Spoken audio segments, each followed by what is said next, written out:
Hello, my dear listeners, and welcome to another enlightening episode of the Kapeel Gupta Career Pod Show. Today, we have a special guest who embodies the essence of language mastery and academic excellence. Join us as we delve into the world of IELTS and English language proficiency with none other than the dynamic and accomplished Miss Piya Bhagchandani. Get ready to unlock the secrets to soaring high in IELTS and other English exams as we embark on this journey of learning and empowerment. Hello, all. I'm Kapeel Gupta, founder of Study Abroad Academy. I am on a mission to coach and mentor 100,000 high school students and help them realize the dream of studying in the best universities of the world and build happy careers for the world. So, let me just invite Pia ma'am today and for this enlightening episode of on IELTS actually. So just let me get her on board. Hello ma'am. Hello, sir. Yeah, thank you ma'am for in accepting the invitation for joining us today. It's And an as you know that, absolute, sorry, it's thank you an ma'am. Thank absolute honor, and the pleasure is all mine, sir.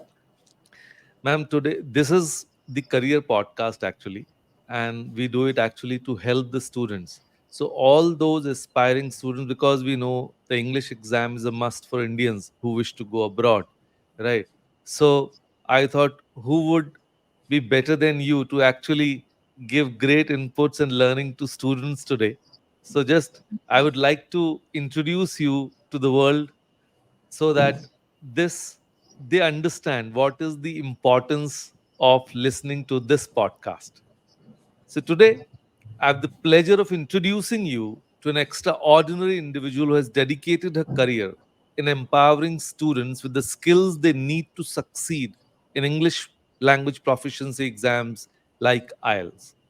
Meet Miss Piya Bhagchandani, an accomplished IELTS English instructor with over 7 years of experience. With a background in accountancy and a stellar academic record that includes a gold medal in accountancy, Ms. Pia's journey into the world of English language instruction is as unique as it is inspiring.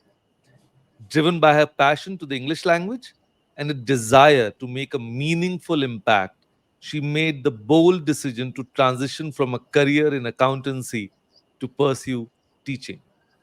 Certified by IDP and PTE, Ms. Pia excels in guiding students through the nuances of the English language and the intricacies of the IELTS exam format. Her dynamic teaching style, rooted in the communicative approach by Cambridge, ensures that students are not only equipped with the necessary knowledge but also inspired to excel. Miss Pia's dedication to her craft extends beyond the classroom. She's a lifelong learner herself, constantly staying updated on the latest trends and developments in English language instruction. She was selected as a freelance presenter by Cambridge University. She's renowned for exceptional communication skills and instructional prowess. And through her commitment to quality work and continual growth, she is not just a teacher, but a mentor guiding students towards their goals and empowering them to achieve success. It's an honor to have her join us today and share her insights and expertise. So, thank you once again, ma'am, for joining us today. Thank you. Thank you so much, sir, for such a lovely introduction. And The thank you pleasure is so all much. mine, ma'am. Ma'am, you actually deserve it because you have done so much work, and I've actually wanted to give value to my students, to my listeners who aspire to go abroad. So I'm sure this podcast will definitely add a lot of value to their preparation. And without further ado, I would like to begin the interview today. And so that because even the listeners will be, my watchers, listeners, all will be excited to know what you have to share. But first of all, I would like to know about you, your journey, because this is really amazing that you were into the field of accountancy, then you transitioned to IELTS training. So how did it happen? What inspired you? Yes. So basically, I was, as a student, I was always inclined towards English language as a subject, and my teacher actually advised me to go for journalism. Okay. However, at that point of time, we didn't have a lot of career counselors like you know, who can actually guide us and, give us the right suggestion as per our strengths and everything. So, being academically well, so my father suggested me to take up commerce as my subject and not arts. And I took it up. I further went to, I further went for my BCom and MCom sessions. However, I felt that something was still missing. Even though I was scoring well, I got a gold medal in my university, and everything was well in the going academically, but something was lacking from inside, and I didn't know like why I was not enjoying. So Okay. after completing my MCom, I first started like helping my father with his accounts and bringing all his manual accounts into computerized accounts. So we Okay. did that, and slowly I was getting some experience over there, and then I was also looking for a job in the same field. Okay. However, one day that I found an advertisement where they required an English instructor, and it really attracted me so much that I wanted to try, taking a lecture over there. So I Okay. just went there and had given the interview, and fortunately, I was selected even without having a degree, a formal degree in English. I was selected there.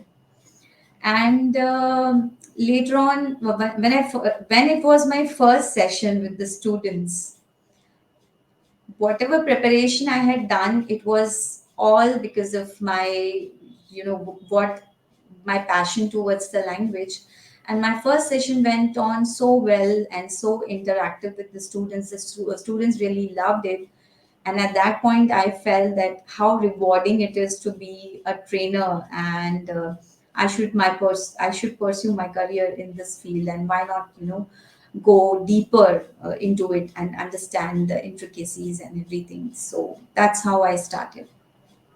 Okay. Great. Great. That's actually a very, I would say, customized journey that you kind of went with the flow, right? Yes, I went with the flow because, yeah, I had no, like, I was not a very career oriented person in my childhood, although very academically good, but still I was not that career oriented. But yeah, I went with the flow, and fortunate, I mean, I'm glad that I took that decision because I'm very happy with whatever I'm doing now.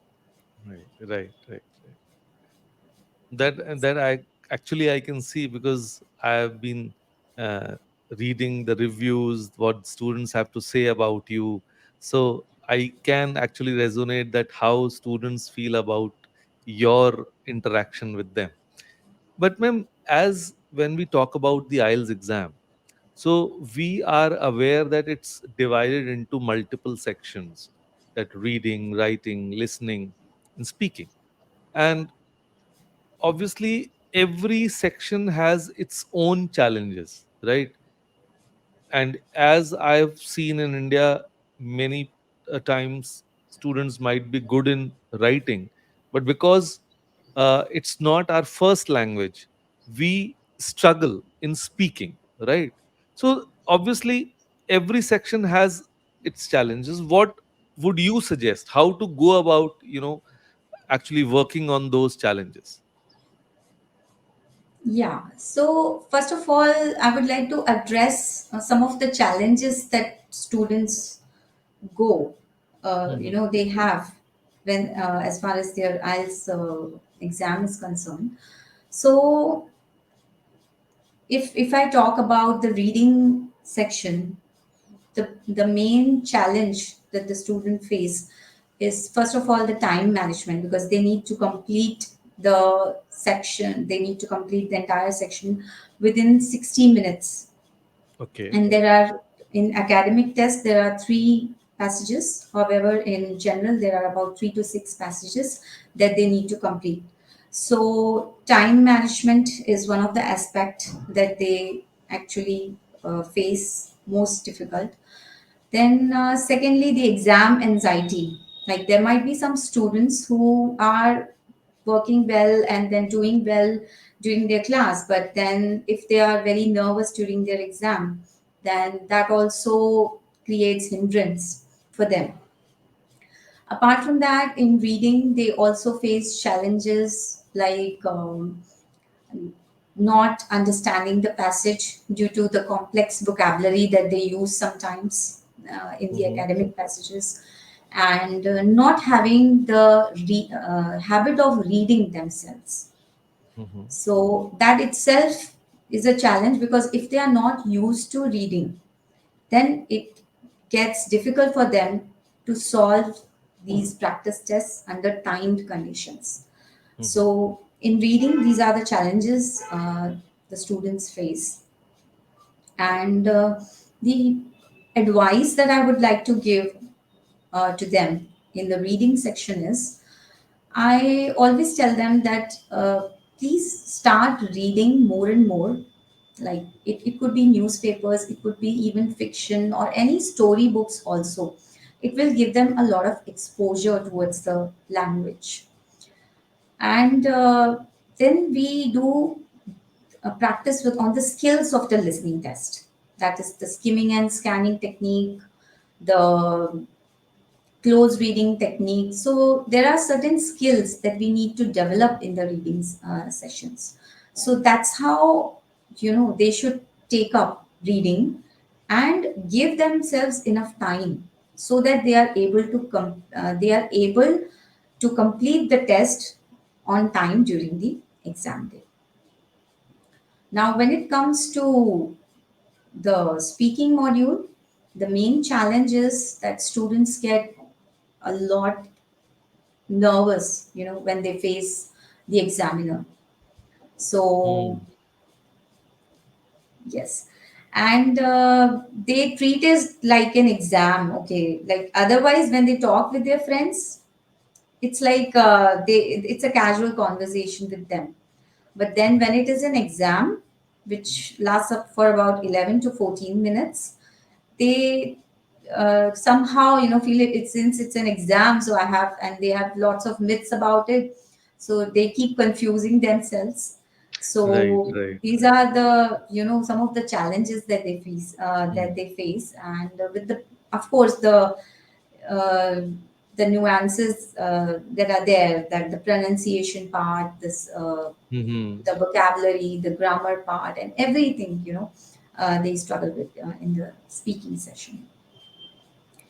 Um, And speaking is a challenge, right? Because I've seen that, in India, the students who belong to government school background, usually it's seen that they are better in writing, but it's if it's the public school background, they are more confident in speaking than writing.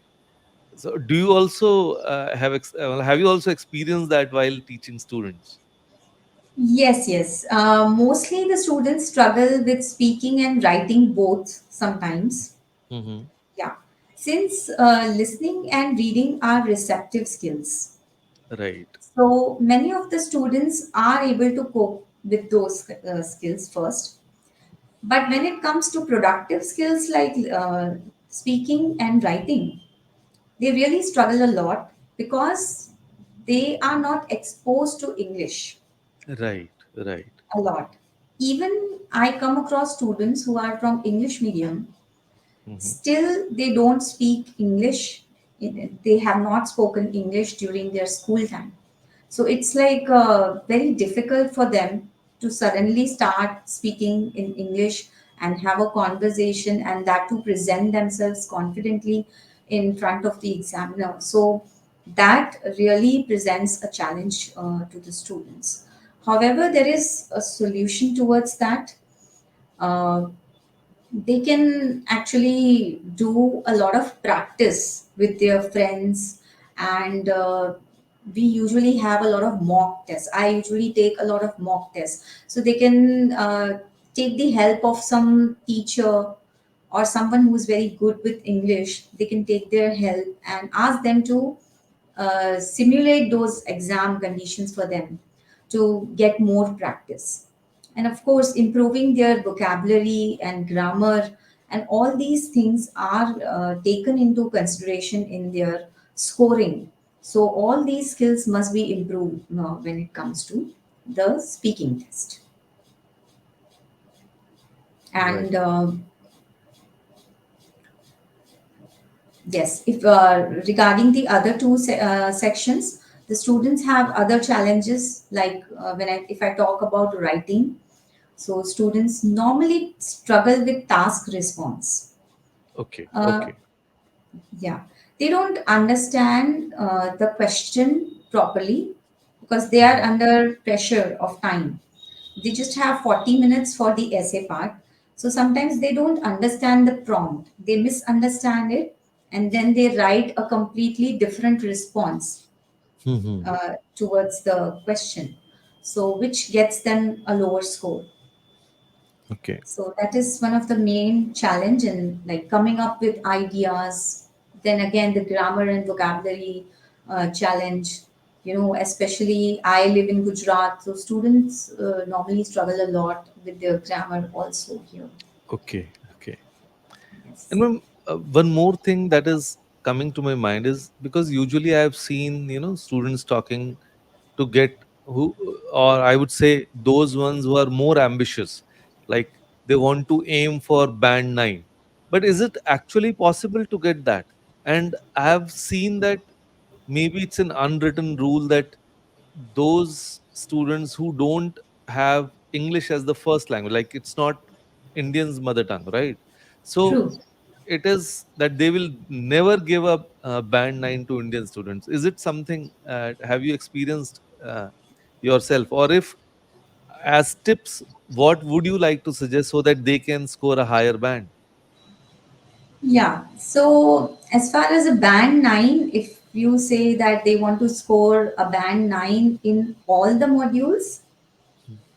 uh, that's a very difficult task Okay. because and most of the students don't even need to do that Hmm. because Hmm. the universities at the most they ask them 7.5 or 8 bands, Right. right? So band 9 is something, yeah, it's very true that band getting a band 9 will require a lot of dedication and effort. It has to be like a student has to be perfect in all the four criterias and in Right. all the four modules to get a band 9.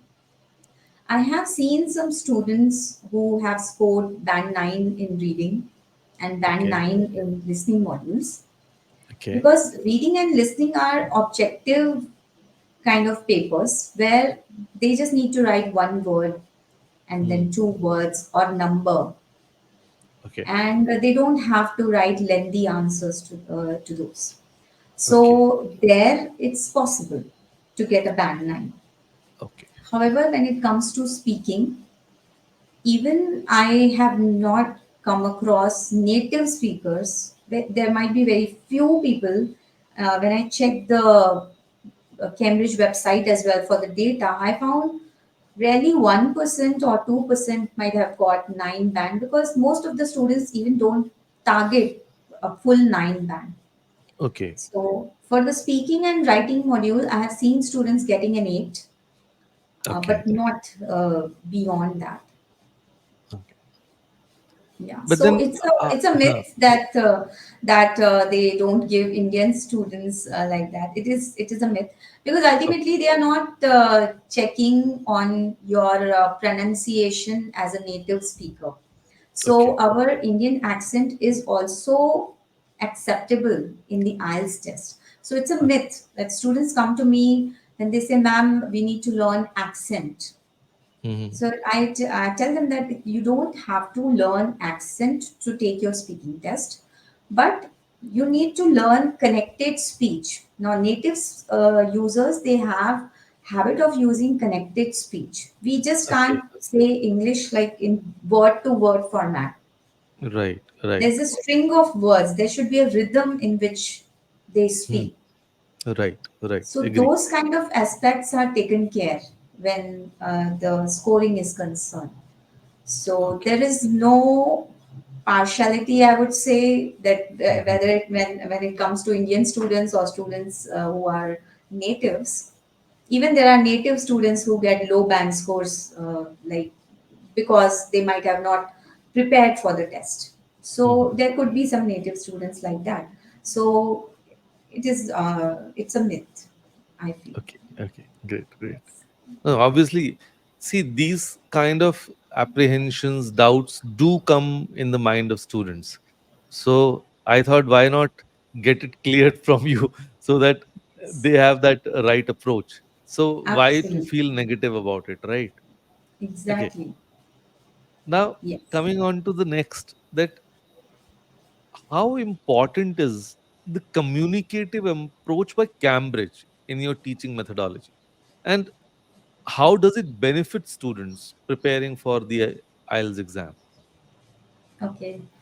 So, the communicative approach by Cambridge is the cornerstone of my teaching methodologies, Okay. and it's very close to my heart because when I started teaching, I was not a Cambridge certified trainer, but then I actually used lesson plans from Cambridge. I used lesson plans from British Council, so slowly, I developed this habit of using the communicative approach. So the communicative approach fosters learning environment which is very interactive and student centered, and it gives a lot of opportunities for the students to speak up, to write, and to express their opinions, because as trainers we just act as facilitators. Ultimately it is the student who has to take the test, it is the student who has to learn English. So Right. it is we as a trainer have that responsibility to give that much of importance to the students and that much of exposure to the students so that they are able to express themselves without any fear. Okay. And also, the advantage is that the Cambridge approach strongly relies on real life communication.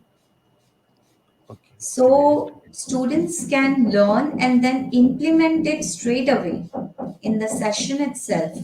So, it's highly focused on giving you results Hmm. so that you can implement it straight away. So, Okay. it really helps the students, and students really enjoy the sessions rather than a teacher just lecturing them and they are just Hmm. passively listening to it. Right. Students really enjoy these kind of lectures. Yeah, because you're making it interactive, so they get involved in that, right? So it's much more Exactly. interesting to them. Yeah. Yeah, In it's any very case, much immersive. that's a way to prepare for the exam as well. Exactly, that's a way to prepare for the exam as Yeah. well. So, yeah. Yes, so Right. the same techniques we use for the IELTS training as well. Hmm. So Right. And can you shed some light on the specific nuances of English language that students often struggle with during their so that the listeners, they can actually, to the point, they are able to correct themselves. okay, so if there are many specific things, the small nitty gritties that they struggle with. If I talk about grammar, firstly, if I talk about grammar, so in grammar, the students have some specific errors like that. I always recommend the students, like, you must brush up your little bit of your grammar, like the tenses and the subject verb agreement. They make a lot of errors in that, using the past tense and using the present perfect tense. and the usage of the passive sentences, active passive. So, in grammar, these are some of the common errors that they make. So, I highly recommend them that to brush up these skills and identify their errors, because you don't have to memorize entire Renan Martin for grammar. It's just that know your weaknesses and then target those areas. Apart from grammar, the second area that they actually struggle is their vocabulary. So students normally have a very limited vocabulary, and the effort needs to be done right from the beginning, and they need to learn vocabulary in such a way that they are able to implement it. So topic related vocabulary also helps. Okay. And So, the apart from this, learning the idiomatic language, phrasal verbs, learning what are collocations, because most of the students are alien towards these words. So right. if you are targeting high scores, then you as a student should know what are collocations, because collocations are highly appreciated when you are speaking. So they must Okay. know what are collocations. So Right. this will enhance their vocabulary score a lot. Right. Right. And apart from that, if I come to the pronunciation part, in pronunciation, students, the intonation, sometimes like speaking the sentence in the right tone, and uh, you know uh, the proper, what should I say, the proper pronunciation, as well as the using the connected speech, that matters, because some of the students say like word by word. So as I mentioned previously, it has to be a string of words. Right. Learning what is stress in pronunciation, learning what is a word stress, learning what is a sentence stress. Hmm. So by targeting these areas, they can actually improve their scores a lot, and they can get higher scores if they go on to these specific nuances into the language. Okay. Right. Right. But ma'am, as I've seen, students in India, and especially I would like to mention about those students who pursue sciences after 11th. Now they are so engrossed in, you know, studying about PCM or PCB, so they usually neglect the language, right? And that is actually the weakest part. But while studying at school, they have not paid attention to it. And even if some teachers, and especially the English teacher, would obviously urge them to at least practice, right? So according to you, uh, or I would say in your experience, what role does practice play in achieving success in this exam? Because many times students even take the IELTS exam, not very seriously. They say, "Oh, we'll be able to, crack it." But when the result comes, it's not the desired one. They end up scoring like 6 or 6.5 at the max.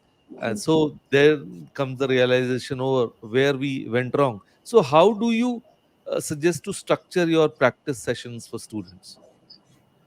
Yes, so practice is of paramount importance when it comes to an exam like IELTS. And the first and foremost thing that I would advise is, please don't take it very lightly. Give yourself enough time for for the preparation of the test. And before even starting for the preparation, a student must know what is their level. So the awareness stage is very, very important. So they must understand, like Cambridge has CEFR level. So they have a beginner, intermediate, and advanced level. So they should know like where they exactly stand. And from there on, what is the score that they want. So Okay. ideally, what I suggest to students is, even when you have not started, after understanding the basic pattern, just take an IELTS test. Just take a Okay. mock IELTS test first. That will give them the baseline to start. Like, this is what our score is. And from there, they will understand that, okay, from now on, I need to go to this. So they can then decide their goal. What is their goal? Now, in between the this thing, the awareness and the goal stage, practice plays a very important role. Right. So, first of all, learning the concepts properly, understanding each question type, understanding the band descriptors. Now, band descriptors are something that how the uh, the test takers are scored in their exam. Those are called band descriptors, and these are available on the IDP website, And and even even the the mock British. test is available there, ma'am? Even the mock test is available Yes, there? yes. So the sample questions and the mock tests are available, and they can take the sample questions and Mm-hmm. then take. And even mock tests is available if they just buy one Cambridge book. It comes with four mock tests, so they can, if they want to take a paper based test, they can buy a Cambridge book and they can take a mock test. If they Okay. come to us, definitely we give them Huh. the Right. required material, and then they take the mock test, and then we understand what is their requirement for the thing. And as far as the practice sessions go, there are many students who do daily practice. It's Okay. like, if they take mock test today, then tomorrow also they'll take mock test, then day after they will take mock test. It's like that. But Okay. then, that, according to me, it's not an effective strategy. Okay. Because what I feel is, if they are just focusing on practice, practice, practice, then when they will see where they are going wrong. Okay. So, targeted practice sessions help a Right. lot. Right. So, what I do is, basically I take mock test once in a week, and during the week, they first analyze what are their mistakes in particular sections, and during I give them that amount of time during the week where they can actually improve upon their mistakes, then take the mock test, because that Right. will make a lot of sense. Hmm. Right. Right. Otherwise, when students come to me and with a low score, then they say, I have completed all Cambridge books, still Right. I have not got the desired score.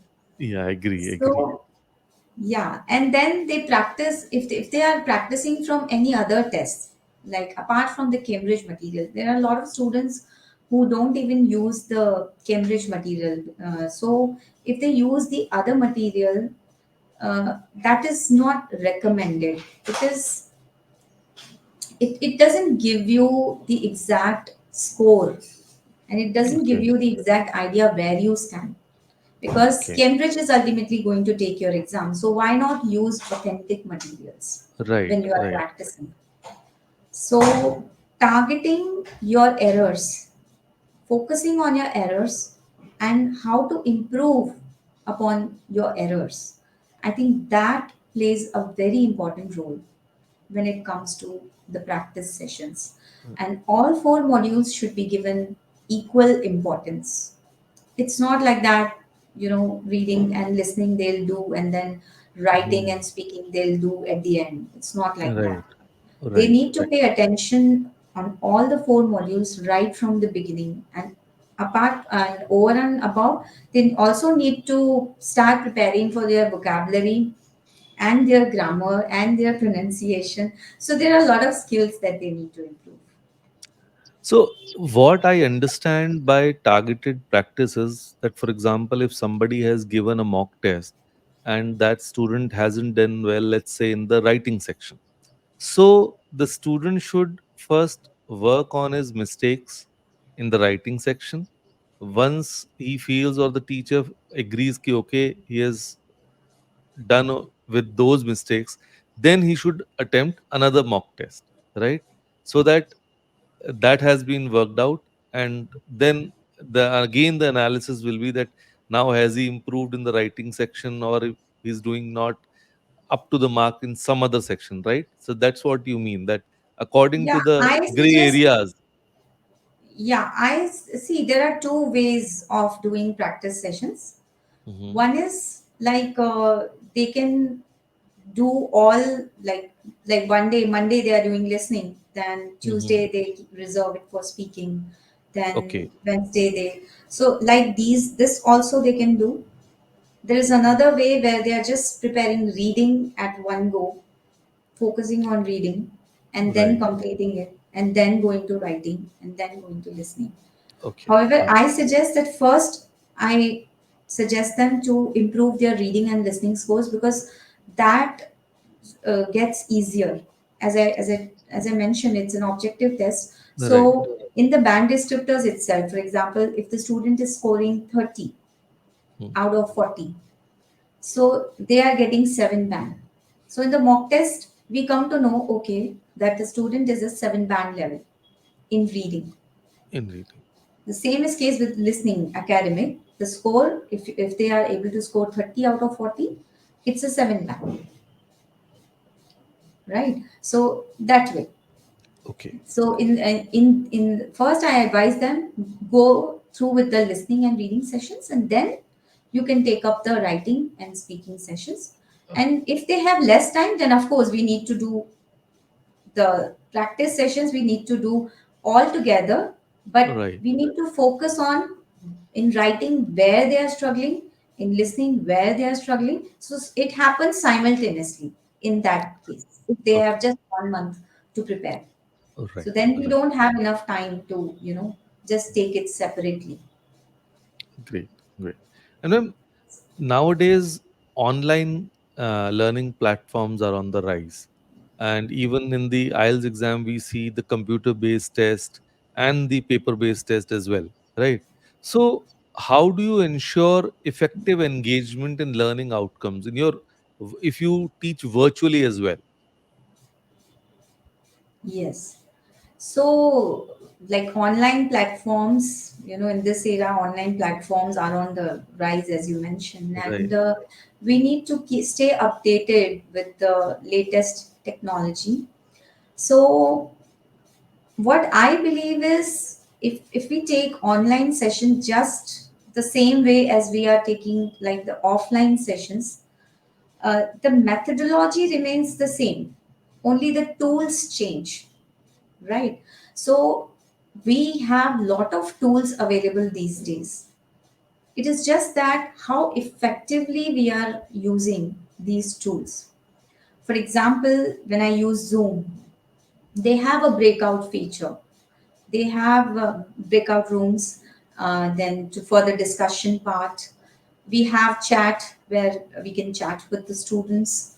Plus, we have, I use tools such as Google tools like Google Document where I can collaborate with the students. Google Drive where we can share the material or anything, or then the student can even submit their assignments through that. So there are a lot of online tools that are available.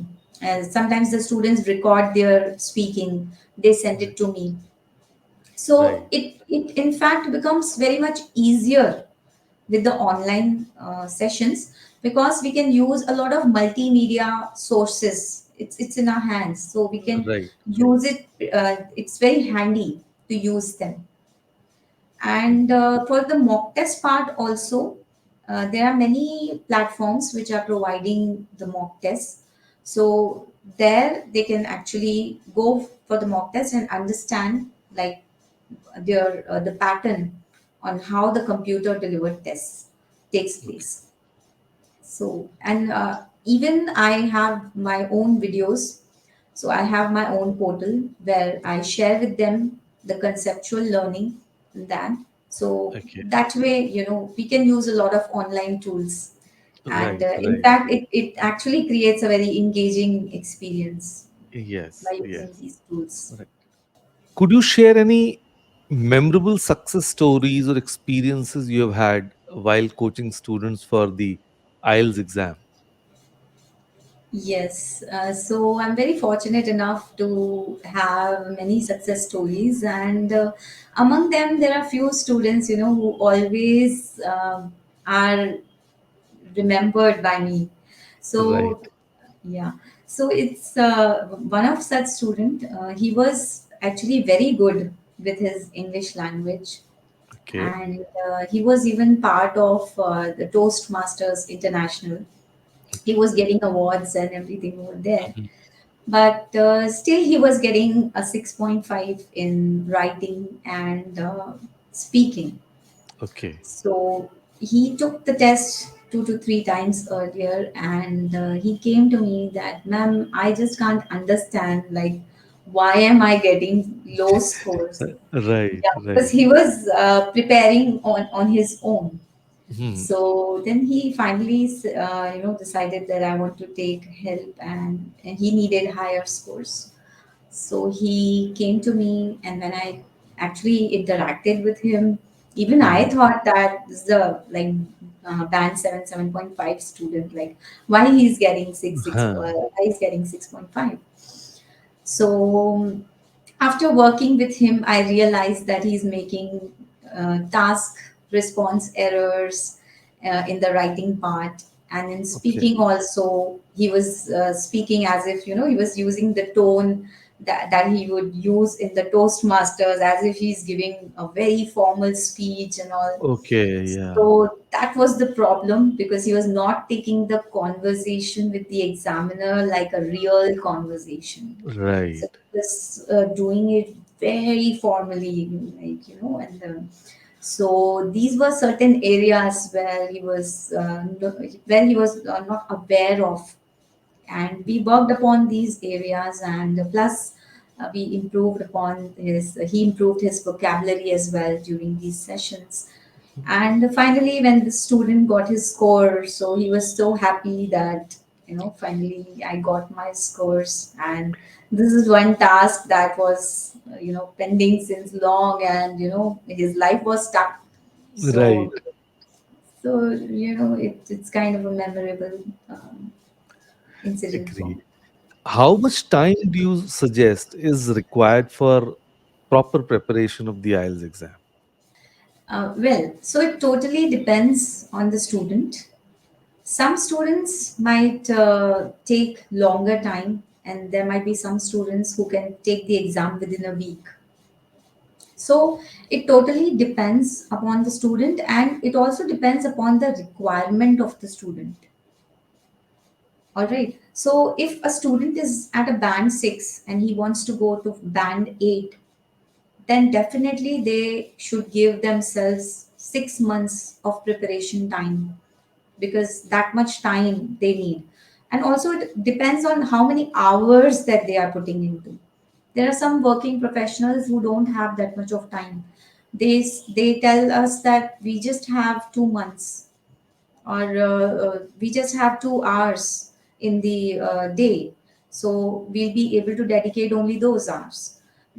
So for them, we ask them that take uh, a time limit of 2 to 3 months for them. O- So Okay. it totally depends upon the student's English level. I remember there was one student who actually took 1 year for the preparation, because his English was so weak that I had to work upon his grammar, I had to work upon his vocabulary. But Okay. there are very few students like that who have that kind of resilience, and who have that kind of ambition to, go abroad. And finally, that Right. student is got his visa. So, it's just, it totally depends upon the students, but 2 to 3 months is a good enough time for Okay. students for Okay. the preparation. And ma'am, as you are a lifelong learner yourself, so how do you stay updated on the latest trends and developments in English language instructions? Yeah. So honestly, I love, learning English since English is my passion, so I keep attending a lot of webinars Okay. from Cambridge. So Cambridge and British Council, they both arrange a lot of free webinars for the teachers. Okay.